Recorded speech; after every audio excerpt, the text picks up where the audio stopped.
Welcome 6th grade social studies.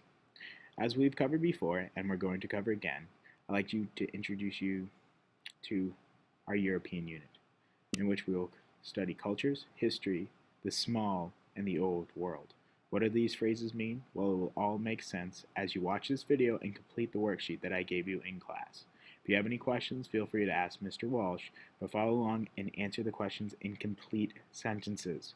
Remember, these questions will be checked in class, and which we will go over and correct it after you complete the work. The small. What I mean by this is, as we look at the geography of Europe, it is flanked, which means on each side of it, by the Atlantic Ocean and Russia. Above it, we find the Baltic Sea, and below it, we find Africa. As we look at Europe, we notice that it's very small compared to the rest of the world. The Americas are much larger, as well as Africa and Asia. But the history of Europe is very rich and very old. What do I mean by old? Well, in America, you hear the phrase sometimes, Europe is old. Well, a lot of history comes from the European powers. So we study a lot of history that actually came before the United States.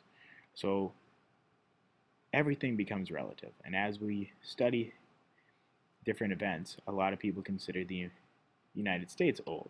Well, the history we study has actually been studied longer at times than the United States has ever existed. So that's why we consider it old. The painting below is one example.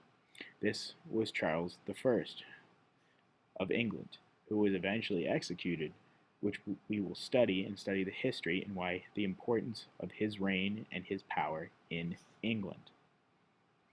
England itself has lots of culture, and that's something we're going to study. So, rich in culture. Europe has so many different cultures, so many different backgrounds, so that as we study the different cultures, it changes from country to country. As you can see before you, this is what they refer to as a British breakfast, or a large breakfast, with multiple different foods, as we can see there, from sausage to bacon, tomatoes, baked beans, and potatoes. But as we study different areas, you'll find things like haggis, which is almost like a type of sausage made in Scotland.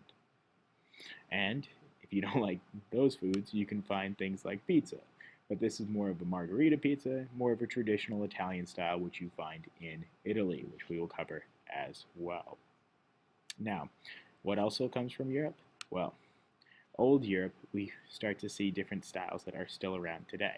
So, many of us would see things like the royal family, although it does not have the power that it used to. As you can see, the many different members, including William, Harry, and of course Queen Elizabeth II. If you don't know who these people are, you will by the end of the unit. What else comes from Europe? Well, different things in Europe actually are tied with America. So why should we care? Well, many different events. Well, we have World War II, which is a scene here from Paris.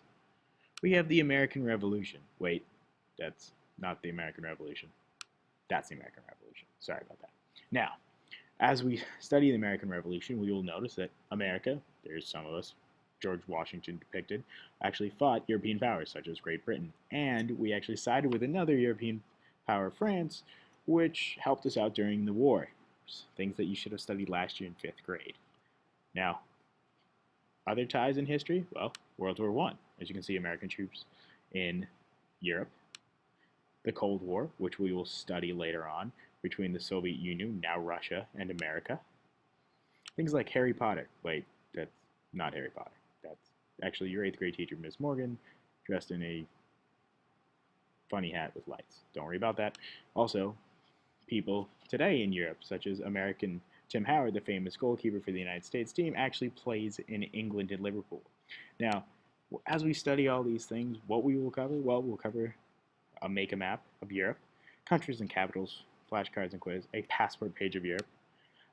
Actually, you've already done the European Union project, so we can check that off the list. There, that's better.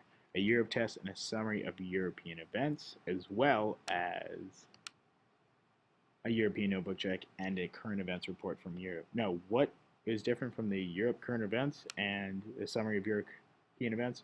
Well, In this circumstance, I'm going to give you an article from the textbook and you'll summarize it in class and just summarize it. This is a typical current events report from Mr. Walsh, which will be done at the end of the unit. So, now that we have the overview, remember, this is the next unit we will study. We will move on to the next after these are all checked off, and I will see you in class.